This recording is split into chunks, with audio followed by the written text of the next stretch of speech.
Leemos en Hechos 14, los versículos 20 hasta el 28. Al día siguiente, Pablo salió con Bernabé para Derbe. Y después de anunciar el evangelio en aquella ciudad y de hacer muchos discípulos, volvieron a Listra, a Iconio y a Antioquía, confirmando los ánimos de los discípulos, exhortándoles a que permaneciesen en la fe y diciéndoles: es necesario que a través de muchas tribulaciones entremos en el reino de Dios. Y constituyeron ancianos en cada iglesia, y habiendo orado con ayunos, los encomendaron al Señor, en quien habían creído. Pasando luego por Pisidia, vinieron a Panfilia, y habiendo predicado la palabra en Perge, descendieron a Atalia. De ahí navegaron a Antioquía, desde donde habían sido encomendados a la gracia de Dios para la obra que habían cumplido.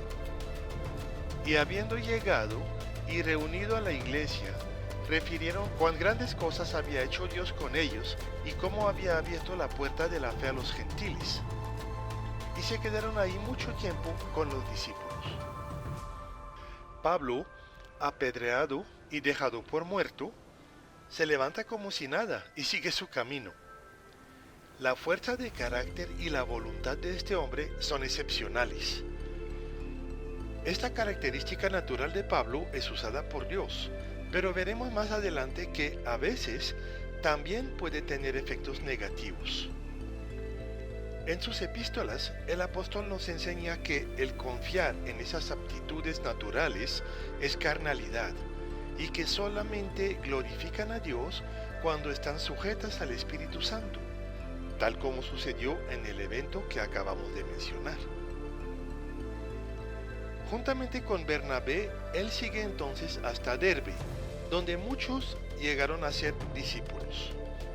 Después se devolvió para fortalecer a las iglesias recién nacidas.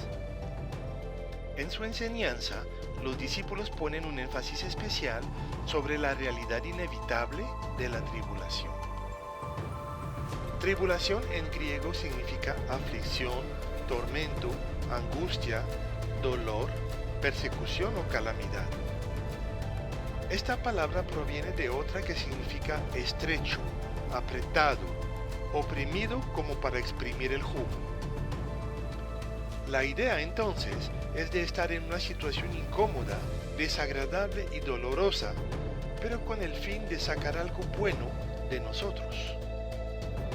Podemos ver una relación directa con el huerto de Getsemaní, cuyo nombre significa el lagar del aceite, es decir, el lugar donde se oprimían las aceitunas para exprimir el aceite.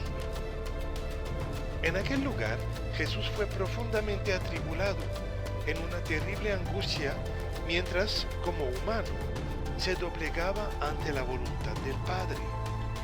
De la tribulación de él manó el Espíritu Santo para todos los creyentes. Es importante tener en cuenta que esta presión sobre nosotros no sacará nada bueno de nuestro interior, a menos que eso bueno ya esté adentro. En otras palabras, si tenemos en nosotros la vida de Dios, el Espíritu del Señor, cada dificultad lo hará fluir más. Pero si solamente tenemos lo nuestro, nuestras capacidades, nuestros recursos humanos, esto es lo que va a salir y no habrá vida. Entrar en el reino de Dios aquí significa más que la conversión. Se trata de doblegar su ser a la voluntad de Dios, de manera a que Él reine cada vez más en nosotros. Esta es la obra de Dios en nuestros corazones. Él mide cada circunstancia para producir en nosotros esta madurez. Eso es lo que Pablo tiene en mente cuando dice que todas las cosas ayudan a bien a los que aman a Dios.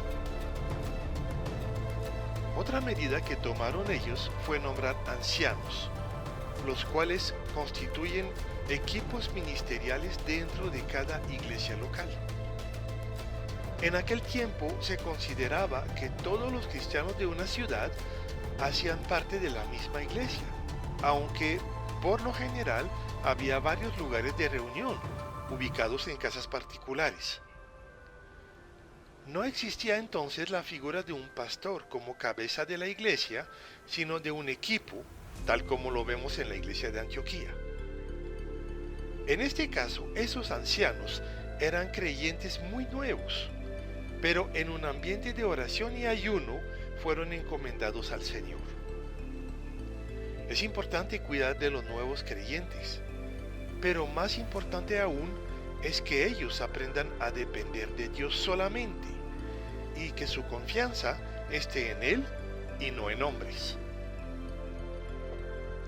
Terminando su segunda visita de los lugares evangelizados, los apóstoles regresan a la iglesia de Antioquía de Siria, de donde habían sido enviados.